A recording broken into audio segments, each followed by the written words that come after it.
The clock struck 6 p.m. The streetlights flickered to life one by one, casting long shadows across the quiet neighborhood. Daniel tightened his grip on the steering wheel, his heart swelling with excitement. For the first time in months, he was getting off work early, no late meetings, no emergency calls. He could already picture his little girl's face lighting up when she saw him walk through the door. "Tonight's going to be perfect," he whispered to himself, smiling at the thought of Emily's laughter echoing through their small house. Daniel had been working long hours at the construction site ever since his wife passed away 2 years ago. Life hadn't been easy since cancer took Sarah from them. He had promised her he'd take care of Emily, that he'd give her a childhood filled with love, even if it meant sacrificing his own comfort. But the extra shifts, the exhaustion, the missed dinners, all of it had started to create a quiet distance between him and his daughter. That night, Daniel wanted to change that.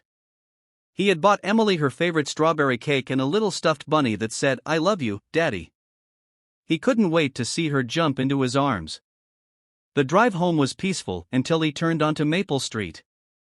His smile slowly faded. Their house was lit up, but the curtains were drawn. Through the small gap, he noticed shadows moving, 2 figures. One small, one taller. His heart skipped a beat. Who could that be? At first, he thought maybe it was the babysitter he had hired a few times before. But he hadn't called anyone today. Panic and confusion rushed through him. Quietly, Daniel parked the car a few houses down and walked toward his home, clutching the small gift bag in his hand. As he approached the window, he could hear Emily's laughter, pure, innocent, the sound he'd missed so dearly. But then another voice followed, soft and unfamiliar. A woman's voice. "Are you having fun, sweetheart?" she asked tenderly. "Yes." Emily giggled. "You're really nice. Daddy says angels watch over me, but you're like a real angel."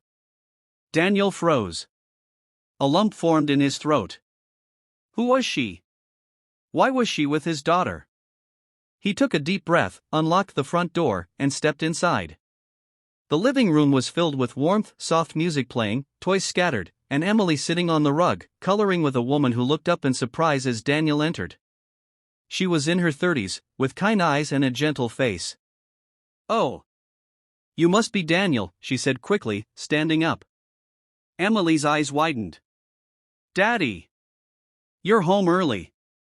Daniel knelt down, hugging his daughter tightly. "Hey, sweetheart. I missed you so much." "I missed you too, Daddy," she chirped. The woman smiled awkwardly. "I'm sorry if I startled you. I'm Clara, your neighbor from across the street. Emily fell off her bike earlier, and I helped her. She invited me in while we cleaned her knee. I didn't want to leave her alone." Daniel blinked, looking at Emily's small bandaged knee. Guilt washed over him like a wave. "You fell? Oh, honey, are you okay?" Emily nodded. "I'm fine. Clara helped me. She's really nice." Daniel exhaled deeply. The tension in his shoulders loosened a little. "Thank you," he said sincerely, turning to Clara. "I appreciate that. I didn't mean to seem startled." Clara smiled kindly.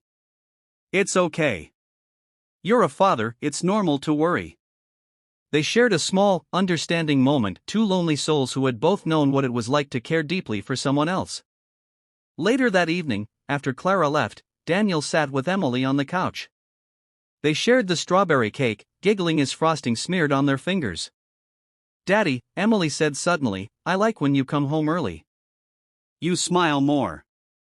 Daniel's heart clenched. "I'll try to come home early more often, sweetheart. I promise." She yawned and leaned against him, her head resting on his shoulder. "Can Clara come again tomorrow?" He smiled softly. "Maybe." Over the next few weeks, Clara began visiting more often. She helped Emily with her homework, brought cookies, and sometimes even packed Daniel lunch for work. Slowly, she became a quiet part of their lives, a comforting presence Daniel hadn't realized he needed. But as time went on, something began to change inside Daniel. He found himself waiting for her knock at the door, smiling when Emily ran to greet her. There was laughter in the house again, warmth he hadn't felt in years. One evening, after dinner, Daniel sat outside on the porch with Clara. The sun was setting, painting the sky in gold and crimson. "You've done more for us than you know," he said quietly. "Since Sarah passed, I didn't think I'd ever see Emily laugh like that again." Clara looked at him gently. "You're doing great, Daniel. She's lucky to have you." He turned to her. "We're lucky to have you." For a moment, silence hung between them, soft, meaningful, filled with unspoken emotion.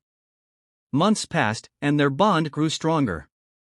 But just when things began to feel like a new beginning, tragedy struck again. Daniel received a call one afternoon while at work. Emily had collapsed at school. He dropped everything and rushed to the hospital, his mind spinning with fear. When he arrived, Clara was already there, holding Emily's hand. The doctor explained that Emily had a rare heart condition, one that had gone undetected. Daniel's world shattered. He sat beside his daughter's bed, holding her small hand, tears streaming down his face. "You're my whole world, baby. Daddy's right here." Clara rested a comforting hand on his shoulder. "She's strong. She'll pull through." Days turned into weeks. Daniel barely slept, staying by Emily's side, praying for her recovery. Clara was always there, bringing food, helping with bills, whispering words of hope when he felt like giving up. Finally, after a long month, Emily opened her eyes and smiled weakly.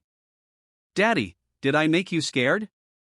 Daniel laughed through his tears. "Terrified, sweetheart.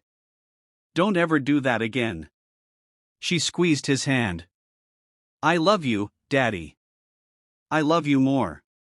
When they finally brought her home, the house once again filled with laughter, warmth, and the smell of strawberry cake.